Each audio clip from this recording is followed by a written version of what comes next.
जल्दी चलियो, मेरा घोड़ा गाड़ी आगे से उठ गया और उसके साथ घोड़ा भी उठ गया। अरे अखिलेश, घोड़ा गाड़ी पे ऐसे बैठे रहोगे? आओ जल्दी उतरो और आगे से दबाओ। अरे राहुल आ गया, राहुल जल्दी दबाओ, आगे से घोड़ा गाड़ी को दबाओ। ये देखो मेरा घोड़ा आगे से लटका पड़ा है। अरे क्या मोदी जी, अपना घोड़ा गाड़ी पे इतना वजन लादते क्यों हो? मैं आपकी घोड़ा गाड़ी पे पूरा आगे लटक गया, लेकिन आपका घोड़ा अब भी पैसे का पैसे लटका हुआ है जैसे लटका हुआ था। घोड़ा गाड़ी नीचे ही नहीं हो पा रहा है। कितना वजन है इसमें लदा हुआ? अखिलेश, यूं ही बैठे बैठे तमाशा देखते रहोगे? ये देखो आगे राहुल लटक गया, फिर भी घोड़ा गाड़ी सीधा नहीं हो पा रहा है। आ जाओ, लटक जाओ तुम भी, क्योंकि घोड़ा गाड़ी के पीछे वजन ज्यादा हो गया, इसीलिए वो आगे से उठ गया घोड़ा गाड़ी, और साथ में घोड़ा भी लटक गया आगे। अरे अखिलेश जल्दी आओ, जल्दी आओ, आगे तुम भी लटक जाओ। पीछे से वजन कम हो जाएगा, आगे ज्यादा हो जाएगा, फिर ये घोड़ा गाड़ी सही हो जाएगा। आ जाओ। अरे मोदी जी, अब कह रहे हो कि आगे आ जाओ, आगे आ जाओ घोड़ा गाड़ी के। मैं कह रहा था घोड़ा गाड़ी में वजन कम ला दो, कम ला दो, लेकिन तुमने मेरी एक बात नहीं मानी। इतना वजन लाद लिया कि घोड़ा गाड़ी आगे से उठ गया और घोड़ा भी उठ गया।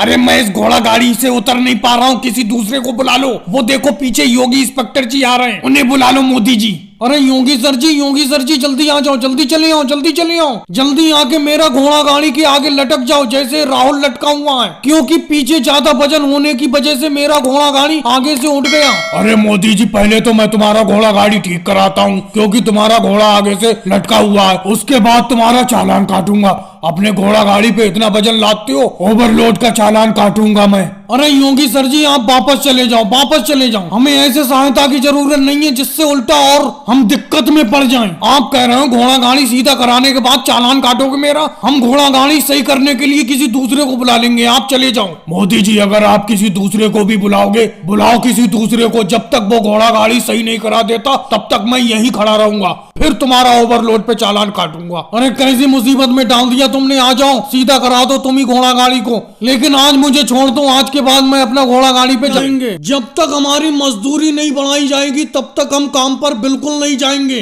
अरे साहब जी आ गए। मोदी जी, तुम इन मजदूरों के लीडर हो, लेकिन ये बात तुम्हें शोभा नहीं देती। लालू साहब जी, कौन सी बात शोभा नहीं देती? मुझे बताइए कौन सी बात शोभा नहीं देती? अरे मेरी फैक्ट्री 2 दिन से बंद पड़ी है, तुम काम पर क्यों नहीं जा रहे हो? क्या बात है, क्यों हड़ताल पे बैठे हुए हो? आप तो ऐसे अनजान बन रहे हो जैसे आपको कुछ पता ही नहीं है। ये हमारा मजदूरी कार्ड देखो, पिछले 5 साल से हम आपके फैक्ट्री में मजदूरी कर रहे हैं, 1 रुपया भी मजदूरी नहीं बढ़ाई है तुमने। चलो आने वाली दिवाली पे मैं सबकी मजदूरी बढ़ा दूंगा। चलो काम पर चलो सब लोग। ऐसा कोई चक्कर नहीं है लालू सर जी, पिछले 5 साल से आपने 1 रुपया भी मजदूरी नहीं बढ़ाई है। वही 150 रुपए दिहाड़ी पर हम काम करते चले आ रहे थे, लेकिन अब हम नहीं मानेंगे। जब तक आप हमारी दिहाड़ी 400 रुपए हर दिन के नहीं करोगे तब तक हम काम पर नहीं जाएंगे। अरे 150 रुपए से सीधे 400 रुपए, ऐसा कैसे हो सकता है? इतनी दिहाड़ी मैं बिल्कुल नहीं बढ़ाऊंगा, चाहे तुम काम पर जाओ या मत जाओ। कोई बात नहीं है, हम बिल्कुल काम पर नहीं जाएंगे। आप यहाँ पर आए ही क्यों हमसे बात करने के लिए? हम तो आराम से बैठे हैं, हमें कोई नुकसान नहीं होगा। हम तो मजदूर आदमी हैं, एक दिन का 150 रुपए का नुकसान होगा। आप अपनी फैक्ट्री को देखो, एक दिन का आपको लाखों रुपए का घाटा हो रहा है। देखो मोदी जी, तुम सब लोगों से आपस में बातचीत कर लो और दिन भर की एक ऐसी मजदूरी का रेट बता दो जिससे मैं भी संतुष्ट हो जाऊं, आप भी संतुष्ट हो जाओ। चलो ठीक है लालू जी, हम आपस में सलाह कर लेते हैं कि कितनी दिहाड़ी हमें चाहिए। राहुल, तुम्हें क्या लगता है कितने रुपए की दिहाड़ी अपना ले लें? अभी तो फिलहाल 150 रुपए मिल रही थी, 300 रुपए सही रहेंगे? बोलो। मेरे हिसाब से मोदी जी 350 रुपए बोलो लालू जी से, तभी ये अपनों को 300 रुपए देंगे। और अगर अपना 300 बोलोगे तो ये 250 रुपए देंगे ये अपनों को मुश्किल से। हाँ मोदी जी, राहुल की बात बिल्कुल सही है, 350 रुपए कह दो। मेरी भी राय 350 रुपए की है, 350 रुपए कह दो। और एक बात मोदी जी पहले कह देता हूँ, इस बार कागज पे लिखवा लेना बढ़िया तरीके से इन लालू जी से, जिस भी मजदूरी का समझौता हो अपना। चलो ठीक है, मैं 350 रुपए बोलता हूँ। लालू जी, 350 रुपए में हम काम करेंगे। अब आप हमें हाँ ना में जवाब दो, ज्यादा बात नहीं करेंगे हम। चलो ठीक है, काम पे लग जाओ। 350 रुपए। बारिश हो रही है, बड़ा मजा आ रहा है घर के बाहर इस तरीके से बारिश को होता हुआ देखकर। पिछले साल तो अपने गांव में बहुत भयंकर सूखा पड़ा था, इस बार बहुत अच्छी बारिश हो गई। योगी जी, बारिश में तुम्हारे घर के बाहर बैठे क्या ऐसी बैठाले रहोगे? मतलब मैं समझा नहीं मोदी जी, क्या कहना चाह रहे हो? ऐसी बैठाले रहोगे? बैठे ही हो तुम तो। ये भी कोई मेरे समझाने वाली बात है योगी जी। जाओ अंदर घर में जाओ, गर्मा गर्म सरसों के तेल में पकौड़े तल के ले आओ, जाओ लाओ, यहाँ बैठे बड़ा मजा आएगा बरसात में पकौड़े खाते हुए। अरे मोदी जी तुम तो जानते ही हो पिछली बार कितना भयंकर सूखा पड़ा था, उस सूखे में मेरी सरसों की फसल पैदा ही नहीं हुई, इसीलिए सरसों का तेल नहीं है घर पर, नहीं तो पकौड़े बना लाता।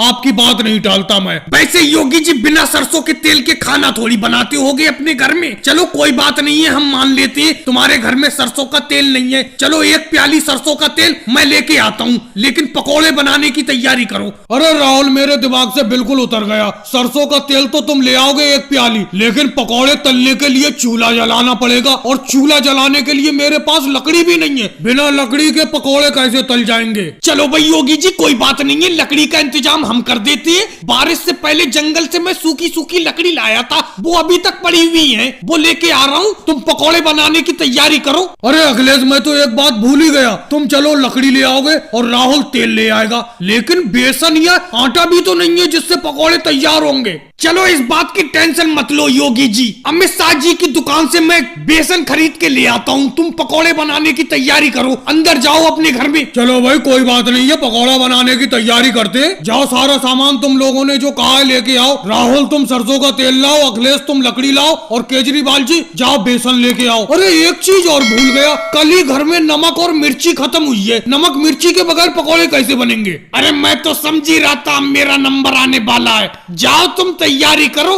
भाई, हम भी नमक मिर्ची ले आते हैं अपने घर से। जब मोदी जी ने कह दी कि बरसात में पकौड़े खाना है तो खाना है, चाहे कुछ करना पड़े उसके लिए। भाई लोगों वीडियो को लाइक करो, चैनल को सब्सक्राइब करो।